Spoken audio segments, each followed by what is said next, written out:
नमस्कार दोस्तों, मैं हूं अभिषेक मौर्य और आप सभी का मैं हार्दिक स्वागत करता हूं आपके अपने यूट्यूब चैनल अभी की पाठशाला में। दोस्तों, अगर आपका सपना नवोदय विद्यालय में जॉब करने का है और आपके पास बीएड या फिर बीटीसी नहीं है, तो अब चिंता की कोई बात नहीं है। नवोदय विद्यालय समिति ने नॉन टीचिंग के पदों पर बम्पर भर्ती निकाली है। कौन-कौन से पद हैं, क्या योग्यताएँ हैं, सब कुछ इस वीडियो में जानेंगे। वीडियो में अंत तक बने रहिएगा। अगर चैनल पर नए हैं तो चैनल को सब्सक्राइब मत करना मत भूलिएगा, क्योंकि बहुत सारी अपडेट्स मैं लेकर आता हूँ गवर्नमेंट जॉब से रिलेटेड, और बहुत सारी चीज़ें जो देश दुनिया की खबरें रहती उनसे भी मैं आपको रूबरू कराता हूँ इस चैनल पर। तो चैनल को सब्सक्राइब ज़रूर कर लीजिए और अपने दोस्तों तक शेयर ज़रूर कर लीजिए। तो आइए देखते हैं नवोदय विद्यालय समिति ने किन-किन पोस्ट के लिए वैकेंसी निकाली है। और मैं आपको बता दूँ, यहाँ पे टीचिंग के लिए वैकेंसी नहीं है, ये नॉन टीचिंग की वैकेंसी है। और इसमें हाई स्कूल से रिलेटेड भी वैकेंसीज़ आपको मिलेंगी। और जो 12th है या फिर ग्रेजुएशन आपने किया है या फिर और भी अदर पोस्ट के लिए भी है, तो सभी पोस्ट के लिए यहाँ पर हैं। तो आइए जानते हैं। तो आप देख रहे होंगे, ये नवोदय विद्यालय समिति का लेटर है, recruitment drive non teaching post. Recruitment drive non teaching post के लिए कौन-कौन सी पोस्ट यहाँ पर हैं, तो फीमेल स्टाफ नर्स है, असिस्टेंट सेक्शन ऑफिसर की एएसओ की पोस्ट जो होती है, ये केंद्रीय विद्यालय में और इसमें जो जेएनवी है, जवाहर नवोदय विद्यालय, दोनों में होती हैं। ऑडिट असिस्टेंट की है, लीगल असिस्टेंट की है, जूनियर ट्रांसलेशन ऑफिसर की है, स्टेनोग्राफर की है, कंप्यूटर ऑपरेटर की है, कैटरिंग सुपरवाइज़र की है, जूनियर सेक्रेटेरिएट असिस्टेंट की है, जेएसए। दोस्तों, जेएसए जो बहुत ही पॉपुलर पोस्ट होती है, वो चाहे केवीएस में हो या आपका एनवीएस में हो, ठीक है? दोनों में बहुत ज़्यादा पॉपुलर पोस्ट होती है और इसमें नंबर ऑफ वैकेंसीज़ भी ज़्यादा हैं और आपको इसमें सिर्फ 12th माँगा गया है इस वैकेंसी के लिए। सब कुछ जानेंगे आगे डिटेल से भी। तो आगे बढ़ते हैं, और भी इसमें वैकेंसीज़ दी गई हैं, जो इलेक्ट्रीशियन कम प्लम्बर की दी गई है, लैब अटेंडेंट की दी गई है, मेस हेल्पर की दी गई है, मल्टीटास्किंग यानी कि एमटीएस की भी वैकेंसी इसमें दी गई हैं। ठीक है, तो सबके बारे में जानेंगे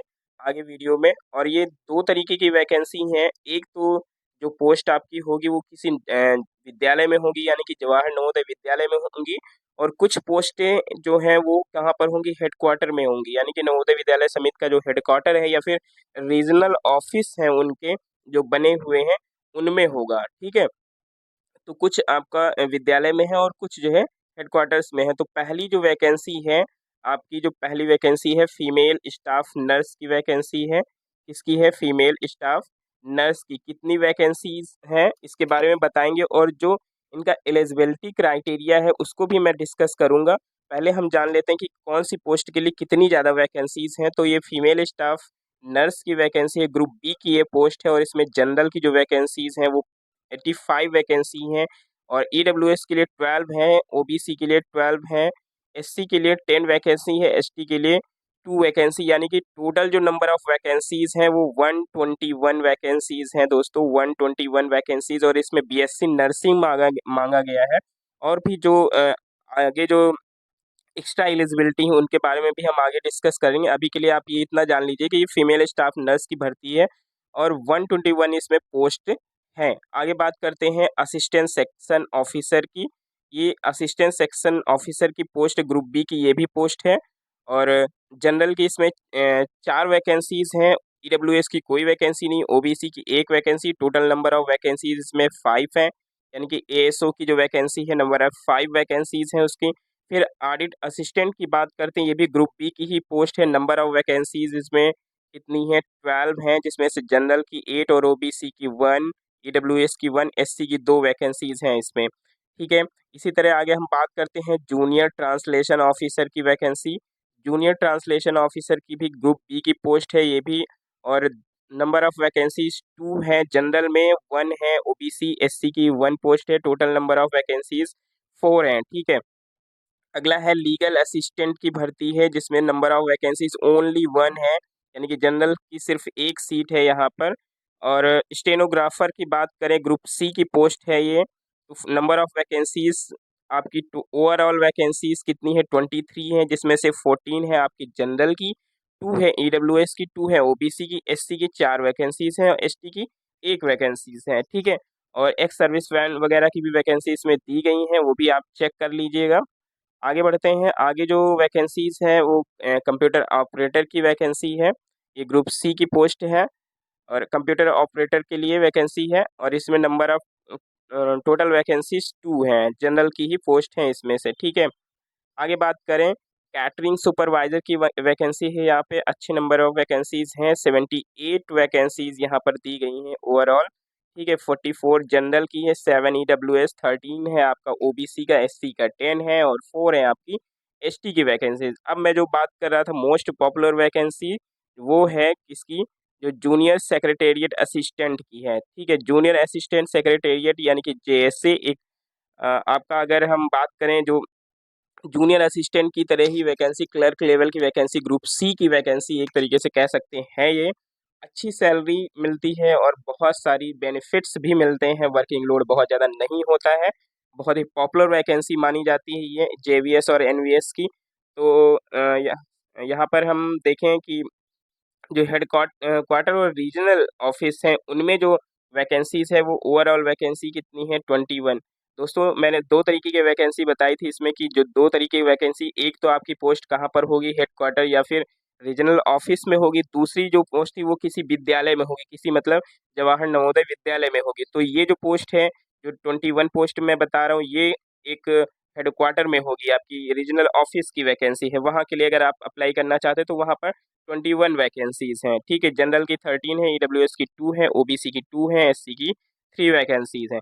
आगे हम बात कर लेते हैं कि अगर आपका जेएनवी कैडर की जो वैकेंसी है, मैंने जो बताया कि जवाहर नवोदय विद्यालय में अगर आपको जॉब करनी है, विद्यालय में रह के जॉब करनी, तो वहाँ पे बहुत ही अच्छे लेवल की वैकेंसीज हैं। तो यहाँ पर कितनी वैकेंसीज हैं, नंबर ऑफ वैकेंसीज ओवरऑल जो वैकेंसीज हैं वो है 360 वैकेंसी, मतलब अच्छे नंबर फाइट करने के लिए काफ़ी वैकेंसी है इतनी। और अभी इससे पहले केवीएस में भी वैकेंसीज आई थी, जिन जिन लोगों का नहीं हो पाया है वहाँ पे, तो वो लोग यहाँ पे ट्राई कर सकते हैं, सेम लेवल का एग्जाम होगा। तो जनरल की यहाँ पे वैकेंसीज कितनी है, 145 वैकेंसीज हैं, ईडब्ल्यूएस की 36 है, ओबीसी की 86 पोस्ट है यहाँ पर, एससी के लिए 67 है, और एसटी के लिए 26 वैकेंसी, यानी नंबर ऑफ जो टोटल वैकेंसीज हैं वो 360 इधर की ये वैकेंसी हो गई, ठीक है। और जो हेड क्वार्टर की जो 21 वैकेंसी इसमें अगर ऐड कर दें, तो ये 381 वैकेंसीज ओवरऑल हो गई, आपकी 381 जेएसए की वैकेंसी हो गई, ठीक है। तो अच्छी पोस्ट, अच्छी नंबर ऑफ पोस्ट हैं, आप इसमें फॉर्म अप्लाई कर सकते हैं। आगे बात करें, जो दिया है इलेक्ट्रीशियन कम प्लम्बर की, ठीक है। इलेक्ट्रीशियन कम प्लम्बर की भी वैकेंसीज अच्छी हैं, और यहाँ पे जो नंबर ऑफ वैकेंसीज हैं वो है 128, ठीक है। जनरल की 75 है, ईडब्ल्यूएस की 12 है, ओबीसी की 15, और 23 एससी की वैकेंसी, एसटी की 3 वैकेंसीज हैं। इनकी एलिजिबिलिटी क्राइटेरिया के अभी के बारे में भी मैं डिस्कस करूंगा, वीडियो के लास्ट में तक बने रहिएगा। और आगे बात कर लेते हैं, लैब अटेंडेंट की पोस्ट यहाँ पर दी गई, ग्रुप सी की पोस्ट है, बहुत अच्छे लेवल की वैकेंसीज हैं यहाँ पर, और यहाँ भी नंबर ऑफ पोस्ट काफ़ी हैं, 161 ओवरऑल वैकेंसीज हैं। जनरल की 76 है, ओबीसी की 31 है, ईडब्ल्यू की 16 है, एससी की 28 है, एसटी की 10 वैकेंसीज हैं। तो इसमें भी अच्छी खासी पोस्ट है लैब अटेंडेंट की, और इसमें भी ये मान के चलिए बहुत ज़्यादा आपका वर्किंग लोड नहीं होता है। अगली जो पोस्ट है वो मेस हेल्पर की है। मेस हेल्पर की पोस्ट भी काफ़ी ज़्यादा है, और इसमें बहुत ज़्यादा आपका जो एलिजिबिलिटी क्राइटेरिया भी बहुत ज़्यादा नहीं है, और ना ही इसका बहुत ज़्यादा पेपर भी टफ आने वाला। ओवरऑल यहाँ पे 442 वैकेंसीज हैं। जनरल की वैकेंसीज 216 है, 44 ईडब्ल्यूएस है, 43 आपकी ओबीसी है, 106 यहाँ पे एससी की पोस्ट है, और एसटी की 33, यानी कि ओवरऑल पोस्ट कितनी हो गई इसकी, 442 पोस्ट हैं। बहुत अच्छे नंबर ऑफ वैकेंसीज हैं मेस हेल्पर के लिए, और इसमें बहुत ज़्यादा एलिजिबिलिटी क्राइटेरिया नहीं मांगा गया है, तो आप इस पोस्ट के लिए अप्लाई कर सकते हैं। अगली जो पोस्ट है मल्टीटास्किंग स्टाफ एमटीएस की है, ये हेडक्वार्टर्स में आपकी पोस्ट होगी, और ये किसी विद्यालय में आपको नहीं जाना, ये हेडक्वार्टर में आपको ये जॉब करनी है। बहुत अच्छे वहाँ का जो इन्वायरमेंट है वो भी मिलेगा आपको। और जो ओवरऑल वैकेंसीज हैं इसमें 19 हैं, जनरल की 11, ईडब्ल्यूएस की 2, ओबीसी की 4, एससी की 2, और एसटी की कोई वैकेंसी यहाँ पर नहीं है। तो ये दोस्तों ये हो गई नंबर ऑफ वैकेंसीज के बारे में, हमने आपको डिटेल से बता दिया कि किस पोस्ट के लिए कितनी वैकेंसीज हैं, ओबीसी के लिए कितनी है, जनरल के लिए कितनी है। अब आगे हम बात कर लेते हैं कि इन जो सभी पोस्ट के लिए एलिजिबिलिटी क्राइटेरिया क्या है, किसमें एक्सपीरियंस मांगा गया है, किसमें एक्सपीरियंस नहीं मांगा गया है, उन सब बारे में भी डिस्कस कर लेते हैं। ठीक है, तो आगे चलते हैं। अब पहली जो नंबर ऑफ पोस्ट हमने बताई थी उस वो बताई थी फीमेल स्टाफ नर्स की। ठीक है, तो फीमेल स्टाफ नर्स की जो एलिजिबिलिटी क्राइटेरिया है वो क्या है, एसेंशियल क्वालिफिकेशन क्या है, आइए जानते हैं। तो सबसे पहले जो मोस्ट वैल्यूएबल थिंग है कि पे कितना है, मतलब सैलरी कितनी मिलेगी, तो बहुत अच्छी लेवल की सैलरी मिलने वाली है आपकी। लेवल 7 की आपको सैलरी मिलेगी। 44,900 से लेकर 1,42,000 तक का आपका सैलरी पैकेज है यहाँ पर। इसेंशियल क्वालिफिकेशन देख लेते हैं। BSc honours in nursing, BSc honours होना चाहिए नर्सिंग में, या फिर रेगुलर कोर्स बीएससी नर्सिंग होना चाहिए, यानी कि सिंपल बीएससी नर्सिंग होना चाहिए। और या फिर पोस्ट बेसिक नर्सिंग भी आपका अगर हो तो भी चलेगा। ठीक है, और क्या होना चाहिए, रजिस्टर्ड होना चाहिए नर्स और nurse midwife with any state nursing council, मतलब किसी भी स्टेट नर्सिंग काउंसिल से आपका एज अ नर्स रजिस्टर्ड होना चाहिए या फिर नर्स मिडवाइफ के नाम से रजिस्टर्ड होना चाहिए। और आगे क्या बोला गया है कि 2.5 years experience in minimum 50 bedded hospital after acquiring one above.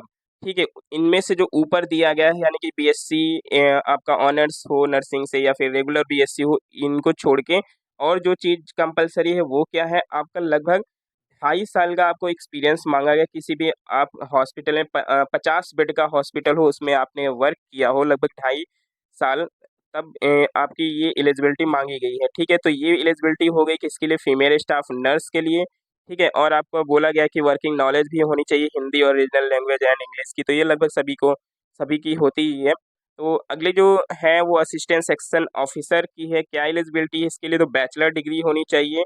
ठीक है, बैचलर डिग्री आपकी होनी चाहिए। और क्या होना चाहिए, 3 साल का आपका अनुभव होना चाहिए administrative financial matters in central government autonomous organisation under the central government. तो यहाँ पे भी एक्सपीरियंस मांगा गया है एएसओ की पोस्ट के लिए। ठीक है, एएसओ की पोस्ट के लिए मांगा गया, और लेवल 6 की ये जॉब है। 35,400 लेकर 1,12,400 का आपका पे मैट्रिक्स है। ठीक है, एज जो है वो 23 से लेकर 33 साल तक की एज ग्रुप दिया गया है। अगली पोस्ट की अगर बात करें तो अगली पोस्ट है ऑडिट असिस्टेंट की। कौन सी है, ऑडिट असिस्टेंट की है, जिसमें बीकॉम मांगा गया है, सिंपल बीकॉम होना चाहिए। और क्या मांगा गया है, और मांगा गया है कि 3 साल का एक्सपीरियंस होना चाहिए आपको अकाउंट्स वर्क में किसी भी गवर्नमेंट या फिर सेमी गवर्नमेंट या ऑटोनोमस ऑर्गेनाइजेशन में। ठीक है, तो ये आपके पास होना चाहिए। और इसमें भी सैलरी काफ़ी अच्छी है, 35,400 से लेकर 1,12,400 से आपका पे लेवल है। 18 से लेकर 30 साल का आपका जो है एज मांगा गया है। ठीक है, आगे बात कर लेते हैं। अगली जो वैकेंसी जूनियर ट्रांसलेशन ऑफिसर की पोस्ट कोड है 4। इसकी भी सैलरी 35,400 से लेकर 1,12,400 का लेवल है इसमें।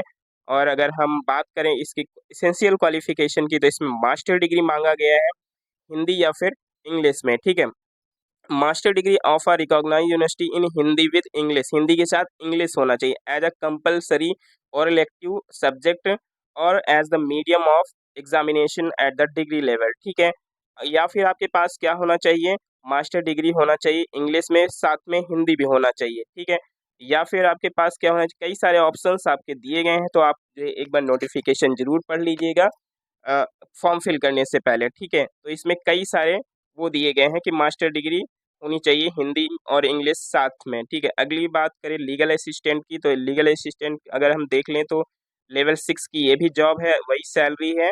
और जो इसेंशियल क्वालिफिकेशन है वो क्या है, एलएलबी होनी चाहिए, degree in law from recognised universities, 3 years experience मांगा गया handling legal cases government department में या फिर ऑटोनोमस बॉडीज पीएसयूज में किसी। ठीक है, 3 साल का इसमें भी एक्सपीरियंस मांगा गया है।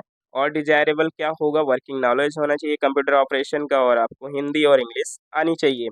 ठीक है, आगे बात करते हैं स्टेनोग्राफर की, तो स्टेनोग्राफर की पोस्ट जो लेवल 4 की पोस्ट है, यहाँ भी सैलरी 25,500 से लेकर 81,100 इन द पे मैट्रिक्स है। और एज आपकी कितनी है, एज होनी चाहिए 18 से 27 के बीच में। ठीक है, इसेंशियल क्वालिफिकेशन क्या रखा गया है, तो 12 पास होना चाहिए, सिंपल क्या होना चाहिए, 12 पास होना चाहिए। और आपको क्या आनी चाहिए, स्टेनोग्राफी आनी चाहिए यानी ट्रांसक्रिप्शन आना चाहिए, डिक्टेशन आना चाहिए, ठीक है? तो आपका ये दिया गया है, आप रीड कर लीजिएगा, ठीक है? बाकी सिंपल आपका जो 12 माँगा गया है और आपको स्टेनोग्राफी आनी चाहिए, ठीक है? आगे बात करते हैं कंप्यूटर ऑपरेटर की। कंप्यूटर ऑपरेटर की पोस्ट दी गई है लेवल 4 की पोस्ट है और 18 से 30 साल एज दिया गया है। इसमें आपका जो एसेंशियल क्वालिफ़िकेशन है वो क्या है? आपका बीसीए होना चाहिए या फिर बीएससी होना चाहिए कंप्यूटर साइंस या आईटी में फ्रॉम अ रिकॉग्नाइज्ड यूनिवर्सिटी, या फिर आपका बी या बीटेक होना चाहिए साइंस में, सॉरी कंप्यूटर साइंस में। यानी कि कंप्यूटर साइंस में आप बीटेक किए हों या फिर बीएससी किए हों या बीसीए किए हों तो भी आप अप्लाई कर सकते हैं और इसमें कुछ भी माँगा नहीं गया दोस्तों, इसमें कोई भी एक्सपीरियंस नहीं माँगा गया है, नो एक्सपीरियंस है इसमें, ठीक है? तो आप इसको बहुत ही अच्छे से अप्लाई कर सकते हैं, सिर्फ़ इसमें बीटेक होना चाहिए या फिर बीएससी या फिर बीसीए आप कंप्यूटर साइंस से किए हों। अगली पोस्ट जो है वो कैटरिंग सुपरवाइज़र की पोस्ट है। कैटरिंग सुपरवाइज़र भी लेवल 4 की पोस्ट है और बहुत अच्छी सैलरी भी है यहाँ 25,500 से लेकर 81,100 है और जो अप टू 35 इयर्स दिया गया यानी कि 35 साल तक के लोग इसको फ़िल कर सकते हैं। क्या माँगा गया है इसमें एसेंशियल क्वालिफ़िकेशन तो आपका बीबीए होना चाहिए, bachelor degree in hotel management होना चाहिए, ठीक है? और यहाँ पे ministry of tourism government of India's state government, ठीक है? तो आपका क्या होना चाहिए बैचलर डिग्री होनी चाहिए होटल मैनेजमेंट में, ठीक? या फिर आपके पास क्या होना चाहिए ट्रेड प्रोफिशिएंसी सर्टिफिकेट होना चाहिए किसमें catering with a minimum of 10 year service in defence service of regular establishment या फिर एक्स सर्विसमैन ओनली। तो यहाँ पे या फिर आपके पास क्या हो अ, आपका बैचलर डिग्री हो होटल मैनेजमेंट में या फिर आप 10 साल काम किए हो डिफेंस सेक्टर में तो आपका जो है तो आप यहाँ पर क्या है एलिजिबल हैं। आगे जो बात करते हैं जो पोस्ट है जूनियर सेक्रेटेरिएट असिस्टेंट यानी कि जेएसए की पोस्ट है। लेवल 2 की जॉब है ये 19,900 से लेकर 63,200 यहाँ पे पे मैट्रिक्स है 18 से लेकर 27 साल आपका एज ग्रुप है। नंबर ऑफ वैकेंसीज इसमें हमने बताया कि 360 आपकी जो जेएनवी है मतलब जो जवाहर नवोदय विद्यालय उनमें और 21 आपका जो है हेडक्वार्टर्स में मिला के 381 के आसपास पोस्टें थी और उसके लिए जो एलिजिबिलिटी क्या रखी गई है वो सिंपल एलिजिबिलिटी है दोस्तों सीनियर सेकेंडरी सर्टिफिकेट यानी कि 12 क्लास पास आउट होना चाहिए आपका और आपके पास क्या होना चाहिए 25 वर्ड्स पर मिनट की आपकी टाइप राइटिंग होनी चाहिए किसमें इंग्लिश में होनी चाहिए सॉरी हिंदी में होनी चाहिए 25 वर्ड्स या फिर 30 वर्ड्स आपकी क्या होनी चाहिए इंग्लिश में होनी चाहिए यानी इसमें टाइपिंग मांगा गया है और 12 मांगा है सिंपल मांगा गया या फिर इंटर इंटर पास हो और क्या हो आपके पास आपको टाइपिंग आती हो दो चीज़ें होनी चाहिए बस इसके अलावा और कुछ नहीं मांगा गया है डिज़ायरेबल क्या होना चाहिए डेटा एंट्री आपको आती हो ठीक है तो अगर आपको टाइपिंग वगैरह आती तो सिंपल सी बात है डेटा एंट्री तो आती ही होगी ठीक है। आगे बात कर लेते हैं जूनियर सेक्रेटरी असिस्टेंट जो जेएनवी कैडर के हैं उसमें भी क्या मांगा गया है जेएनवी कैडर मतलब वही जो जवाहर नवोदय विद्यालय में जिनको पोस्ट होना है तो वो सिंपल है वही कि 12 पास आउट होना चाहिए और 30 वर्ड्स पर मिनट इंग्लिश में टाइपिंग होनी चाहिए और 25 वर्ड्स पर मिनट हिंदी में होना चाहिए। दोस्तों यहाँ पे मैं क्लियर कर दूं कि दोनों में ऑप्शन दिया गया या फिर आपको इंग्लिश वाली आनी चाहिए या फिर हिंदी में आनी चाहिए। बहुत सारी जगह पर होता है यहाँ तक कि जो यूपी के जो जूनियर असिस्टेंट होते हैं उसमें दोनों मांगते हैं हिंदी भी टाइपिंग आनी चाहिए इंग्लिश भी बोथ मांगते हैं लेकिन यहाँ पर आपको किसी एक में जो है आनी चाहिए इंग्लिश में अगर आ रही तो आपको 30 वर्ड्स पर मिनट आना चाहिए हिंदी में अगर आ रही तो 25 वर्ड्स आना चाहिए ठीक है। तो ये इतना क्लियर हो गया होगा।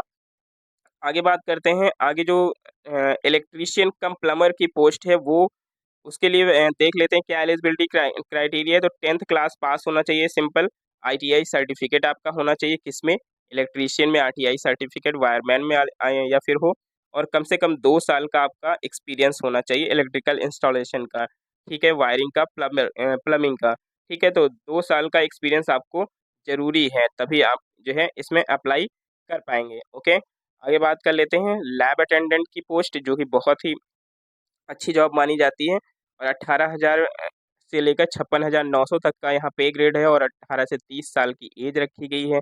एसेंशियल क्वालिफ़िकेशन क्या है 10th क्लास पास होना चाहिए और साथ में क्या होना चाहिए लैबोरेटरी टेक्निक का जो है आपके पास डिप्लोमा होना चाहिए या फिर 12 क्लास आपका साइंस में हो ठीक है। यहाँ पे सिंपल मांगा गया है कि आप अगर जो साइंस से किए हुए हैं 12 क्लास तो आप इसमें अप्लाई कर सकते हैं ठीक है और आपको कोई भी एक्सपीरियंस की यहाँ पे ज़रूरत नहीं है 10th क्लास पास हो या फिर 10th क्लास के साथ मतलब डिप्लोमा अगर है तो भी आपका हो जाएगा, अगर 12th क्लास नहीं है, सिर्फ 10th क्लास का जो है पास है और डिप्लोमा है तो भी आप फिल कर सकते हैं, या फिर आप साइंस से अगर इंटर किए हुए हैं तो भी आप फिल कर सकते हैं। अगली वैकेंसी जो है वो मेस हेल्पर की है। मेस हेल्पर जो खाना बनाने में हेल्प करेगा वहाँ पे, या मेस में साफ सफाई का भी काम देखेगा। तो यहाँ पे वो वैकेंसी है 18,000 से लेकर 56,900 की जो सैलरी है वो होने वाली है। हाई स्कूल पास होना चाहिए, 5 साल का लगभग अनुभव होना चाहिए उसके पास, गवर्नमेंट रेजिडेंशियल ऑर्गेनाइजेशन या मेस स्कूल में काम करने का, passing of skill test prescribed by NVS. आपको यहाँ पे थोड़ा सा स्किल टेस्ट भी देना पड़ेगा, जो कि एनवीएस के थ्रू नवोदय विद्यालय समिति के द्वारा कराया जाएगा, तो उसमें भी आपको पास होना जरूरी है। अगली पोस्ट जो थी मल्टीटास्किंग स्टाफ के लिए थी, हेडक्वार्टर रीजन का, तो उसमें आपकी जो एलिजिबिलिटी क्राइटेरिया वो सिंपल हाई स्कूल पास होना चाहिए। तो दोस्तों ये थी सारी क्वालिफिकेशन की जानकारी कि कौन सी पोस्ट के लिए कौन सी क्वालिफिकेशन रखी गई है। आई होप सभी चीज़ें आपको अच्छे से समझ में आ गई होंगी। दोस्तों अगर इन सभी जो पोस्ट है उनके सिलेबस के बारे में अगर आप जानना चाहते तो आप वीडियो के नीचे कमेंट्स करिएगा, तो मैं कोशिश करूँगा कि इसके लिए मैं सिलेबस की भी जानकारी आपको दे दूं। अगर अभी इस वीडियो में दूंगा तो काफ़ी वीडियो लंबा हो जाएगा। मैं बात कर लेता हूं थोड़ा सा यहाँ पर इसकी जो कितना आपको फॉर्म फिल करने के लिए जो फीस रखी गई है वो किस ग्रुप के लिए कौन सी रखी गई उसके बारे में भी हम जान लेते हैं थोड़ा सा। बाकी सिलेबस के बारे में हम अगले वीडियो में डिस्कस करेंगे अगर आप लोग कहेंगे तो। ठीक, तो अगर फॉर्म का देखें यहाँ पर, तो जो फीमेल स्टाफ नर्स के लिए फॉर्म फीस रखी गई है, एप्लीकेशन फीस रखी गई है, वो आपकी कितनी है, 1,000 एप्लीकेशन फीस है। प्रोसेसिंग फीस आपकी 500 पड़ेगी, यानी कि कुल मिला के आपको कितना देना है, 1,500 रुपये देना है। ठीक है, ये किसके लिए, ये जनरल ओबीसी ईडब्ल्यूएस के लिए 1,500 है, और जो एससी एसटी के कैंडिडेट्स हैं उनके लिए 500 फीस है। ठीक, बाकी जो फीमेल स्टाफ नर्स के अलावा जो बाकी पोस्ट हैं, वो चाहे एएसओ की पोस्ट है, जूनियर असिस्टेंट की हो, मैथ्स हेल्पर की हो, या फिर किसी भी पोस्ट के लिए वैकेंसी हो, उनके लिए क्या है, जो टोटल फीस है वो 1,000 फीस रखी गई है यहाँ पे जनरल ईडब्ल्यूएस और ओबीसी के लिए, और 500 फीस रखी गई है यहाँ एससी एसटी पीडब्ल्यूबीडी के लिए। ठीक है दोस्तों, तो फीस यहाँ पे 1,500 रुपये है जो फीमेल स्टाफ नर्स के लिए, और बाकी के लिए 1,000 रुपये फीस है। और इसकी जो लास्ट डेट है वो क्या है, लास्ट डेट इसकी 30 अप्रैल रखी गई है दोस्तों। तो इस बात का ध्यान रखिएगा, फॉर्म जल्दी ही फिल करिएगा, लास्ट डेट का इंतज़ार मत करिए, क्योंकि लास्ट में क्या होता है कि वेबसाइट चलती नहीं है ज़्यादा। और ये 22 मार्च से ही आपका स्टार्ट हो गया है फॉर्म फिल होना। ठीक है, 22 मार्च से ही आपका फॉर्म फिल हो रहा है यहाँ पर। और